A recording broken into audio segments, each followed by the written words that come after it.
whether it's a card, a box of candy, or a bottle of perfume, Walgreens helps get sweet gifts in a heartbeat. Aww. This week, select fragrances are 20% off. Restrictions apply to 20% offer and pickup. See Walgreens.com/pickup for details.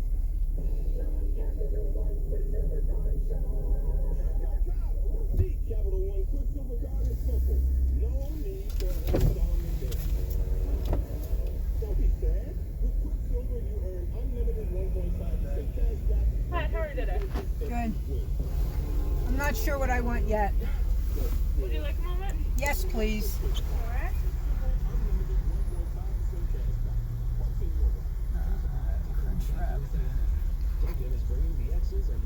Crunchy taco. Okay. Crunchwrap Supreme, crunchy taco, and two cheesy bean rice burrito. Okay. Hello?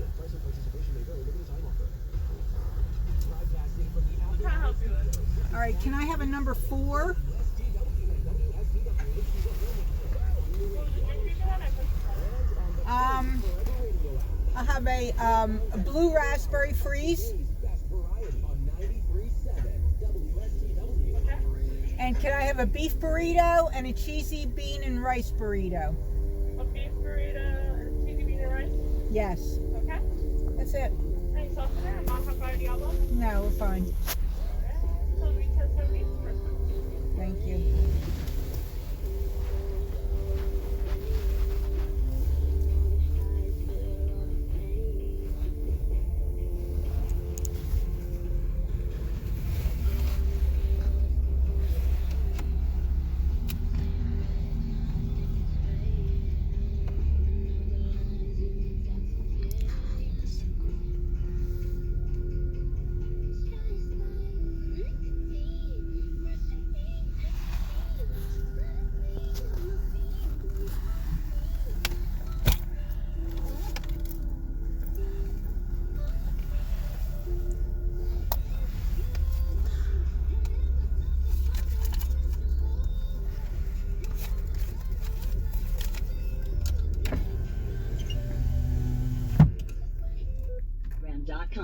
Best of all.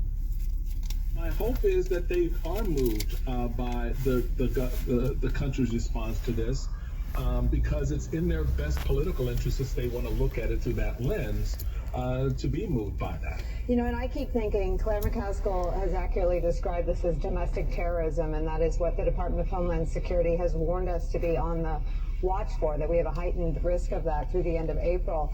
I wonder if through that frame, again, that security concern, you see folks who understand the political peril, but their concerns about security, not just at the Capitol, but across the homeland, outweigh the grasp of Trump's political bullying. I don't even know what else to call it. And in terms of what else we're going to see, we're again told that there will be brand new, never before seen evidence presented by the House managers. We're joined now by NBC News Capitol Hill correspondent Leanne Caldwell on that. Leanne, what is it in the spirit of sort of camera footage we haven't seen, or is it a new vantage point, or what exactly are they going to present today? Hey, Nicole. Well, we're told we're going to see new video from Capitol Security.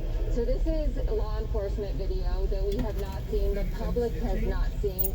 If we thought yesterday was intense with that 13-minute video, we can expect today to be even more intense. And we're just going to hear from these impeachment managers. Jimmy Raskin is really leading this entire situation and the planning of this. He took the lead yesterday. We should expect to hear from the other. Leanne, we're going to come back to you. We want to listen in this car. Stay with us, Leanne. Yep. As our Senate jurors remember their accountability to you, use them to cause justice to roll down like waters and righteousness like a mighty stream.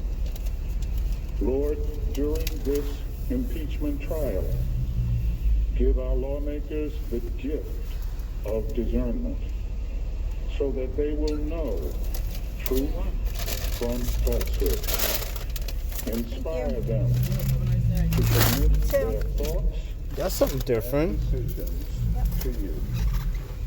Let your kingdom come and your will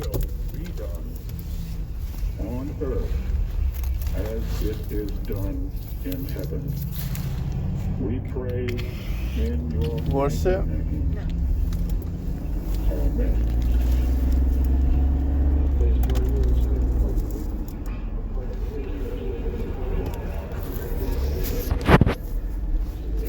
Leanne, I wanted to quickly let you finish your point. I just need to underscore what was just delivered there to the chaplain. Give our lawmakers the gift of discernment so they know truth from falsehood.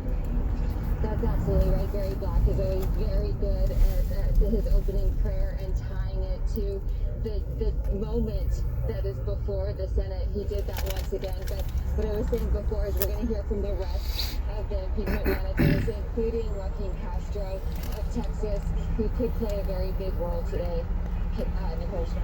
Leanne Caldwell, we'll be calling on you all day. Thank you for spending some time with us this morning. Let's listen in. Hear ye.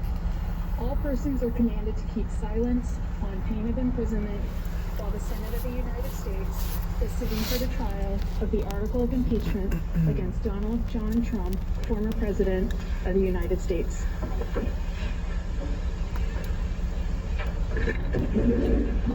Mr. President. The majority leader is recognized. Thank you, Mr. President. Now, for the information of all senators, no motions were filed this morning, so we'll proceed to the House Manager's presentation. We anticipate 2 10-minute breaks and a 45-minute dinner break around 6 p.m.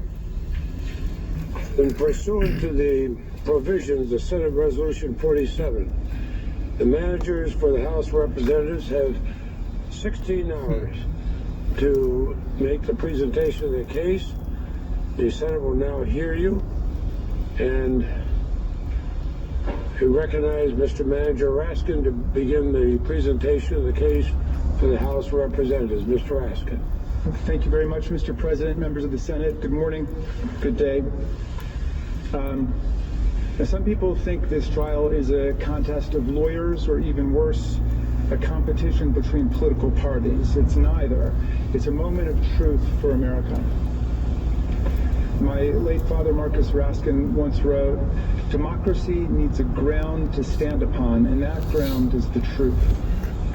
America needs the truth about ex-President Trump's role in inciting the insurrection on January 6th because it threatened our government and it disrupted, it easily could have destroyed the peaceful transfer of power in the United States for the first time in 233 years. It was suggested yesterday by President Trump's counsel that this is really like a very bad accident or a natural disaster, where lots of people get injured or killed, and society is just out looking for someone to blame. And that's a natural and normal human reaction, according to President's counsel, but he says it's totally unfair in this case. President Trump, according to Mr. Castor, is essentially an innocent bystander who got swept up in this catastrophe but did nothing wrong. In this assertion, Mr. Castor unerringly echoes his client, ex-President Trump, who declared after the insurrection that his conduct in the affair was totally appropriate. And therefore, we can only assume he could do and would do the exact same thing again, because he said his conduct was totally appropriate. So now the factual inquiry of the trial is squarely posed for us. The jurisdictional constitutional issue is gone. Whether you were persuaded by the president's constitutional analysis yesterday or not, the Senate voted to reject it. And so the Senate is now properly exercising its jurisdiction and sitting as a court of impeachment, conducting a trial on the facts. We are having a trial on the facts. The House says ex-President Donald Trump incited a violent insurrection against Congress and the Constitution and the people. The president's lawyers and the president say his conduct was totally appropriate, and he's essentially an innocent victim of circumstances, like the other innocent victims that we'll see getting caught up in all of the violence and chaos over the next several days. The evidence will be for you to see and hear and digest. The evidence will show you that ex-President Trump was no innocent bystander. The evidence will show that he clearly incited the January 6th insurrection. It will show that Donald Trump surrendered his role as commander-in-chief and became the inciter-in-chief of a dangerous insurrection. And this was, as one of our colleagues put it so cogently on January 6th itself, the greatest betrayal of the presidential oath in the history of the United States. The evidence will show you that he saw it coming and was not remotely surprised by the violence. And when the violence inexorably and inevitably came as predicted and overran this body, in the House of Representatives with chaos, we will show you that he completely abdicated his duty as commander-in-chief to stop the violence and protect the government and protect our officers and protect our people. He violated his oath of office to preserve, protect, and defend the Constitution, the government, and the people of the United States.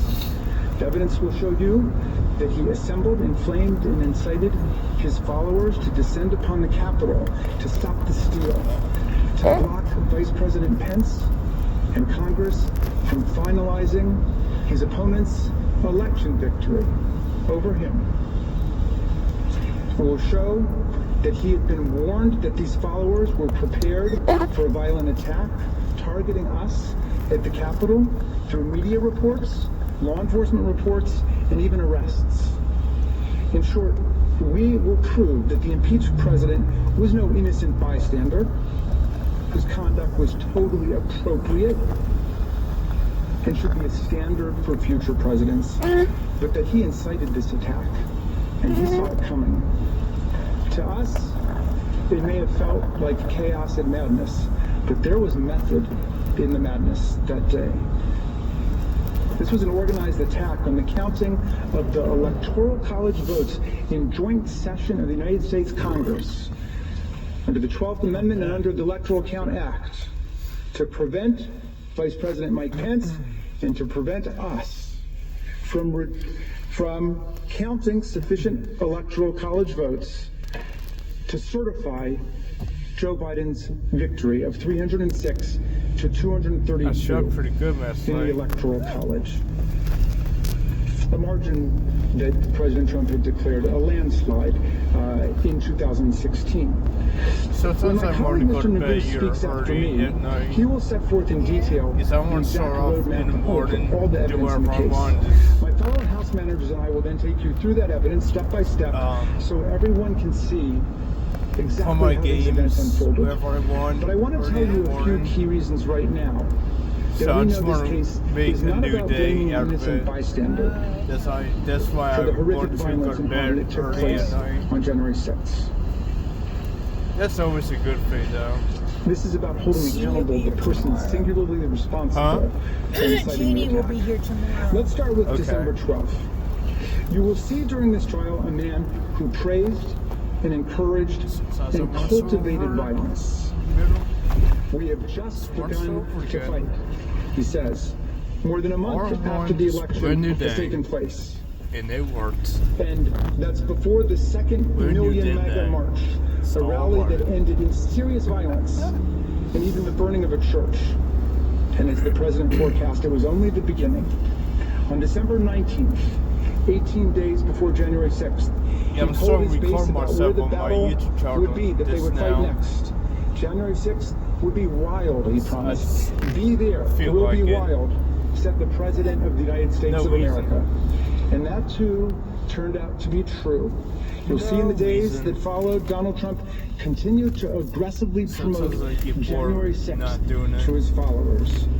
The event was scheduled at the precise time that Congress would be meeting in joint session to count the Electoral College votes and to finalize the 2020 presidential election. In fact, in the days leading up to the attack, you'll learn that there were countless Pretty social good media posts, expert news of it, stories, though. and most importantly, credible reports from the FBI and Capitol Police that the Subscribe. thousands gathering for the President's Like. Save America March Share. were violent, organized with weapons, and were targeting the See you guys Capitol. ever.